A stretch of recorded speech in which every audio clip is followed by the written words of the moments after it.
NLT and Amplified. It says, do your best. Present yourself to God as one approved, a worker who does not need to be ashamed, and who correctly handles the word of truth. That's the NIV. 2 Timothy 2:15. And then the NLT says, work hard so you can present yourself to God and receive his approval. Be a good worker, one who does not need to be ashamed, and who correctly explains the word of truth. In EASV, no, Amplified, where is that? Amplified says, study and do your best to present yourself to God approved, a workman tested by trial, who has no reason to be ashamed, accurately handling and skillfully teaching the word of truth. And this next verse is for those who are sat at the back that may need to hear it. It says, avoid godless chatter, because those who indulge in it will become more and more ungodly. And the Amplified says, but avoid all irreverent, babble and godless chatter, with its profane, empty words, for it will lead to further ungodliness. It means those your friends that you used to entertain before, that used to chat, just chat about nothing. Just chat.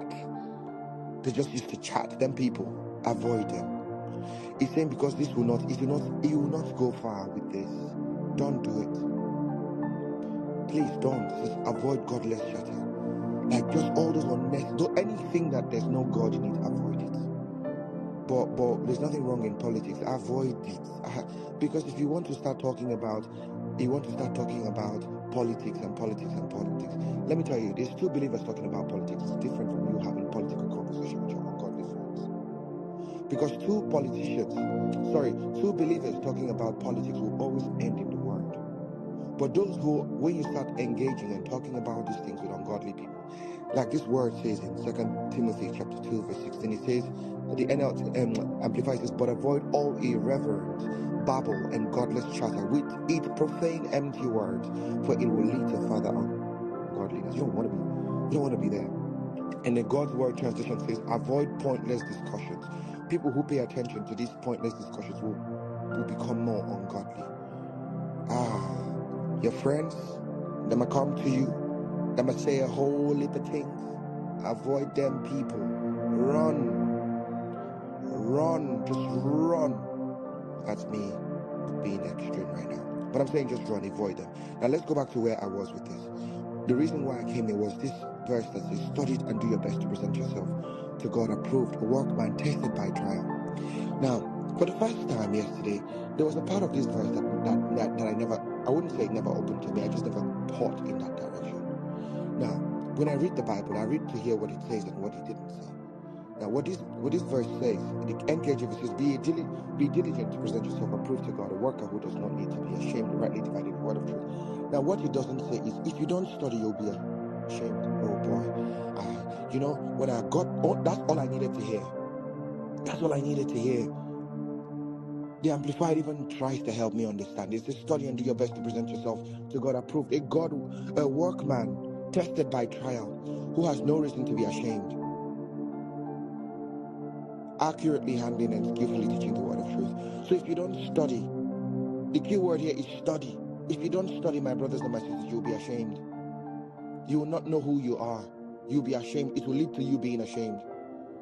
And in this session, I just want to just intentionally explain every word here that is used.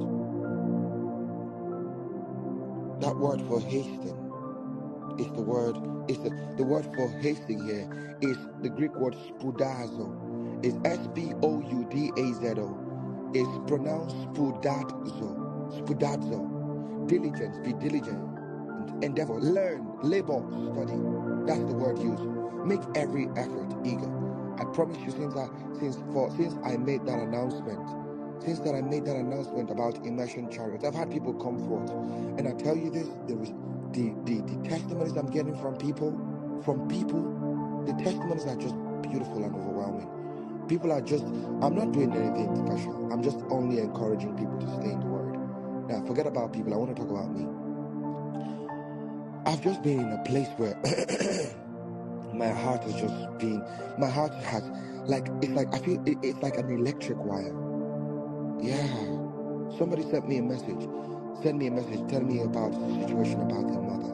This was just a couple of days ago. I read the message while I was teaching on SOG. Immediately, I had a vision. I just saw that it was an attack on their own life, not on their mother's life. And even so much so that when I told them, I don't think they believed it. And I told them after teaching on SOG, I would call them. It was in the process of calling them and speaking to them. I now showed them how it was an attack to them. And they got emotional.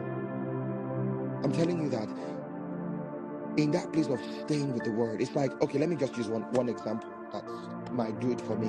It does it for me anyways. So, and I was sharing this experience with ID, right? Solomon, in the time when Solomon was supposed to sacrifice, like everybody, sacrifice, Solomon only sacrificed Solomon was supposed to sacrifice one cow. Solomon ended up sacrificing 1,000 fattened cow. God came out like, yo, Solomon, wagwan, you touch me. Bro, you really know how to summon your God.